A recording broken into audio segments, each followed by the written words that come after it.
अस्सलाम वालेकुम दोस्तों, आज हम कुर्बानी के फजाइल के बारे में बात करेंगे कि कुर्बानी करने की क्या क्या फजीलतें हैं और अल्लाह पाक हमें कौन से अजर देते हैं और हदीस में इसके बारे में क्या है। तो कुर्बानी के बारे में ये आता है हदीस में कि जो शख्स कुर्बानी करता है तो उस कुर्बानी का खून का कतरा जमीन पर गिरने से पहले ही अल्लाह पाक उसके तमाम गुनाह माफ फरमा देते हैं। और दूसरी रिवायत में है कि अल्लाह रब्बुल इज़्ज़त को ईद वाले दिन, बकरा ईद वाले दिन कोई भी अमल कुर्बानी से बढ़कर ज्यादा पसंद नहीं है। यानी इस दिन जो सबसे ज्यादा पसंदीदा अमल है वो कुर्बानी करना है और इसका सवाब भी बहुत ही ज्यादा है।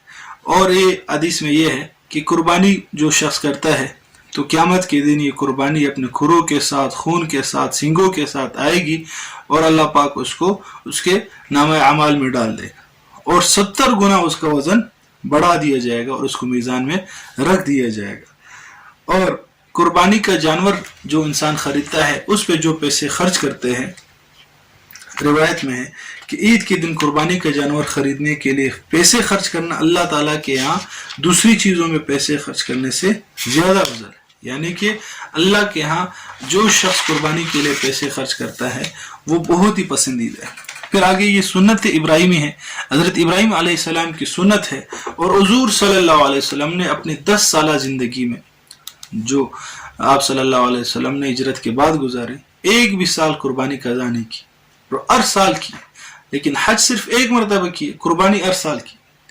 और हर बाल के एवज अल्लाह के रसूल ने फरमाया कि एक एक नेकी मिलती है। सहाबा ने अर्ज किया, रसूलुल्लाह उनका क्या हुक्म है? कहा उसका भी यही हुक्म।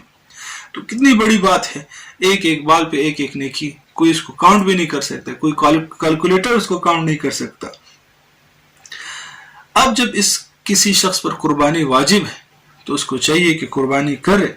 अगर उसके पास ना भी है तब भी कुछ कहीं से कर्जा लेकर कुर्बानी कर ले, क्योंकि इसके बहुत सारे बरकत है। अल्लाह रब्बुल इज़्ज़त इंसान के रिस्क में फराखी कर देते हैं, बरकत नाजिल कर देते हैं उसके एहल व आयाल में, उसके माल में।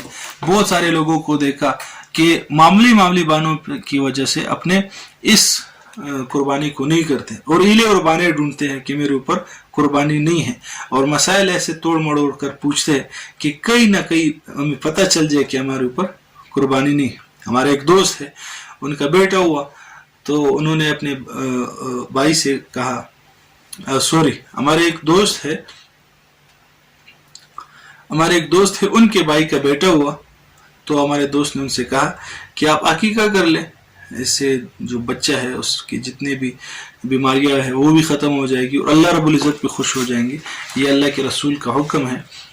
हालांकि अकीका करना कोई सुन्नत है, कोई वाजिब नहीं है, लेकिन उन्होंने कहा कि मेरे पास पैसे नहीं, और पैसे थे उसके पास लेकिन उसने कुर्बानी नहीं की। तो चंद दिनों बाद उसका बेटा बीमार हुआ तो तकरीबन लाखों उस पर खर्च हुए। अब चंद हज़ार बचाने के लिए उस बंदे ने अपने हज़ारों गंवा दिए। अगर खुदा न खास्ता हमारे ऊपर भी कुर्बानी वाजिब हो और हम उसको नहीं कर रहे, मुख्तलिफ हीले बहाने कर रहे, तो हो सकता है हमारे साथ भी ऐसा हो।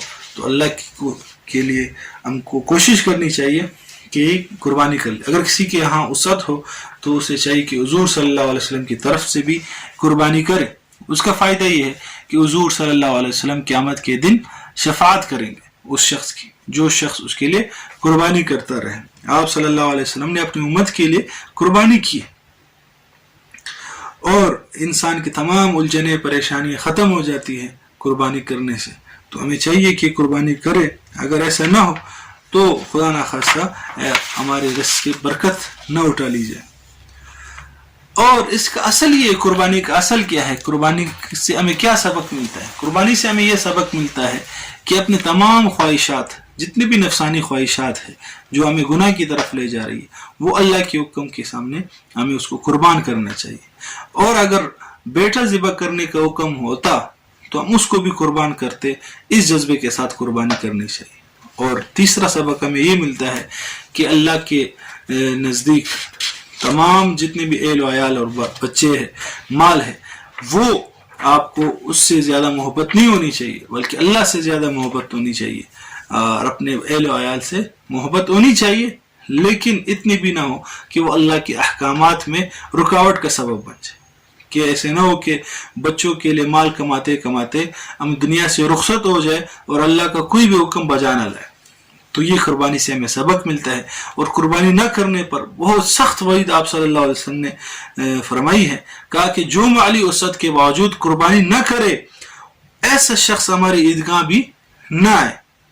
تو اس سے اندازہ کرو کہ آپ صلی اللہ علیہ وسلم کے ہاں اور اللہ کے ہاں قربانی کی کتنی اہمیت ہے.